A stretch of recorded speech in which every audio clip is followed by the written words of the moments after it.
آج کل بہت سے بچے بھی اور نوجوان بھی یہ سوال کرتے ہیں کہ اللہ تعالیٰ کس حد تک بخشتا ہے.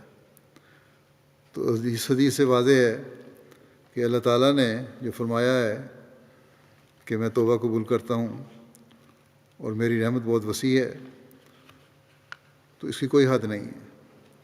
لیکن شرط یہ ہے کہ انسان حقیقی توبہ کرنے والا ہو.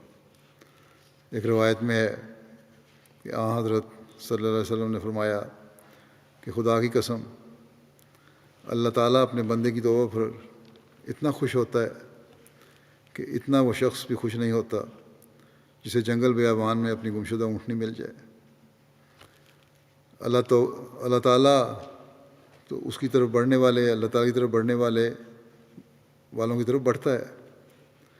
آپ نے فرمایا اگر کوئی ایک ہاتھ میرے قریب آتا ہے تو میں 2 گنا اس سے قریب ہوتا ہوں، 2 ہاتھ اس سے قریب جاتا ہوں.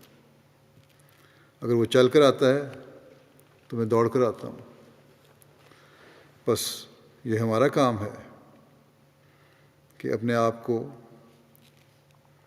گناہوں سے بچانے کے لیے بھی اور اپنے گناہ معاف کروانے کے لیے بھی اللہ تعالیٰ کی طرف بڑھیں اور جہنم سے بچیں.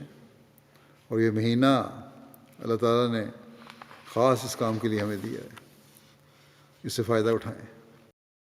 اولاد